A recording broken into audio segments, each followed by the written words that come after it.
తెలంగాణలో MLA కోటలోని 5 MLC స్థానాలకు జరిగిన ఎన్నికలు ఏకగ్రీవమయ్యాయి. 5 స్థానాలకు 5 నామినేషన్లు రావడంతో ఏకగ్రీవమైనట్లు ఎన్నికల అధికారి ప్రకటించారు.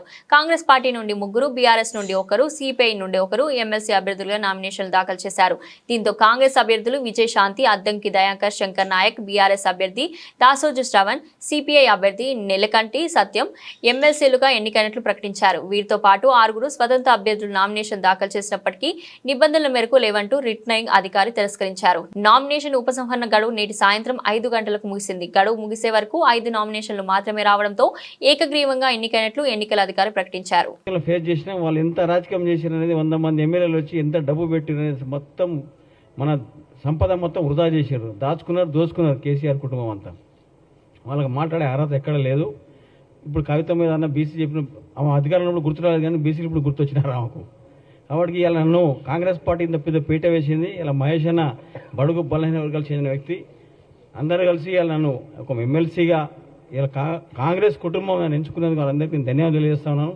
అటు అధిష్టానానికి, ఇక్కడ కాంగ్రెస్ టీపీసీసీకి, తర్వాత మా దగ్గర ఉన్న నల్గొండ జిల్లా ఎమ్మెల్యే మా మంత్రులందరికీ కూడా నేను పేరు ముఖ్యమంత్రి గారికి కూడా. ఎందుకంటే అందరూ కలిసి నన్ను ఈరోజు ఈ స్థాయిలో నిలబెట్టినాను. ఒక సామాన్య కార్యకర్త నేను కాబట్టి నేను మీ అందరికీ తెలుసు కూడా. ప్రతి డీసీసీ మీటింగ్లో నేను ప్రతి కార్యక్రమం అన్న అంటే పీసీసీ మహేష్ కుమార్ అన్న, ఆ తర్వాత ఉత్తమ్ సారు, ఆ తర్వాత రేవంత్ అన్న, వీళ్ళంతా పీసీసీ ప్రెసిడెంట్గా ఉన్నప్పుడు వాళ్ళు ఏ టాస్క్ ఇస్తే ఆ టాస్క్ నేను చేసి చూపించినాం. అక్కడ కాంగ్రెస్ పార్టీ విధి విధానాలు తెలుసుకొని కాంగ్రెస్ ఐడియాలజీ మీద పనిచేసినాం. అదేవిధంగా మా నాన్నగారు కూడా 20 ఏళ్ళు సర్పంచ్గా చేసినాడు. కాంగ్రెస్ పార్టీనే ఒక మండల పార్టీ కార్యకర్త నుంచి ఇలా ఈ స్థాయికి వచ్చినా కాబట్టి మీ అందరికీ నేను ధన్యవాదాలు తెలుస్తూ ముగిస్తాను. జై హింద్. అవకాశం వచ్చినా కూడా ఎంత సంతోషంగా ఉంది అని అంటే, కొట్లాడితే పార్టీ కొరకు కష్టపడితే వెతికి వేటాడి వెంటాడి పదవులు ఇచ్చే పార్టీ కాంగ్రెస్ పార్టీ. ఏ మూలకున్నా ఎక్కడ ఉన్నా సరే. ఈరోజు విజయశాంతి గారికి వారు తెలంగాణ ఉద్యమంలో పనిచేసిండ్రు, కాంగ్రెస్ పార్టీ కోసం పనిచేసిండ్రు. బీజేపీ బీఆర్ఎస్ రహస్య ఒప్పందాన్ని తెలుసుకొని పార్టీలోకి మళ్ళీ వచ్చి తనకు అవకాశం ఇవ్వకపోయినా మళ్ళీ పార్టీ కొరకు ప్రచారం చేసినందుకు వారికి ఒక ఆడబిడ్డగా, తెలంగాణ ఆడబిడ్డగా అమ్మ సోనియా గాంధీ గారు మా పార్టీ అంతా బ్లెస్సింగ్స్ ఇచ్చింది. ఒక సామాన్య కార్యకర్త నుంచి వచ్చిన శంకర్ నాయక్ గారికి అవకాశం ఇచ్చింది. నేను ఒకటే మాట రాజకీయం మాట్లాడదు. ఎందుకంటే కేసీఆర్ గారు మస్టర్ కోసమే అసెంబ్లీకి వస్తున్నాడు, ప్రజల కోసం కాదు.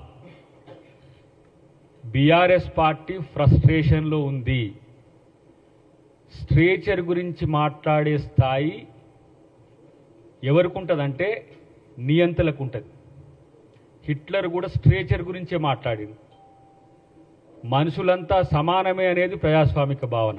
మీరు నా విలీనం చేయించుకొని నా చేత పని చేయించి ఉద్యమాలు అన్నీ చేశాను, కష్టపడ్డాను. కానీ మీరేం చేశారండి? ఒక మహిళని ఏ కాంగ్రెస్ తెలంగాణ ఇస్తాం అని చెప్పడం జరిగిందో అదే రోజు రాత్రి ఏ మాత్రం గ్యాప్ ఇవ్వకుండా, సమయం ఇవ్వకుండా, ఆ ఆనందాన్ని నేను తీసుకోనివ్వకుండా 12ంటికి సస్పెండ్ చేశాడు కేసీఆర్. వాస్తవాలు మాట్లాడుకుందామండి. ఎందుకు వాస్తవాలు కప్పిపుడుచుకుంటారు? విజయశాంతికి సంబంధమే లేదా? తెలంగాణ విజయశాంతి పోరాడలేదా? ఫర్ కైండ్ ఇన్ఫర్మేషన్, 1998 నా రాజకీయ జీవితం మొదలైంది బీజేపీ నుంచి. ఇది అందరికీ తెలిసిన సత్యం. 1 ఓటు 2 రాష్ట్రాలు అనబట్టే నేను వెళ్ళాను. కానీ వాళ్ళు నిలబెట్టుకోలేదు. అందుకే బయటకు వచ్చి తల్లి తెలంగాణ పార్టీ నడిపించాను నేను. ఇలాగ అనేక కారణాలు ఉన్నాయండి. ఈ అనేక కారణాల వల్లే ఈరోజు విజయశాంతి మీద, రాములమ్మ మీద ఒక ఎమ్మెల్సీ ఇస్తే అయ్యో ఎందుకు ఇచ్చారు, ఎలా ఇచ్చారంటే పేపర్ వచ్చి ఇచ్చారండి.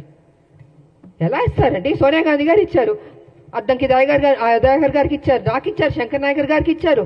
సో వాట్ అండి? కష్టపడ్డా అనుకుంటాం, కష్టపడ్డాం, ఆస్తులు అమ్మాం, తెలంగాణను కాపాడాం. ప్రతి నిమిషం కాపలా కుక్కలమ్మే కాపాడుతాం అండి.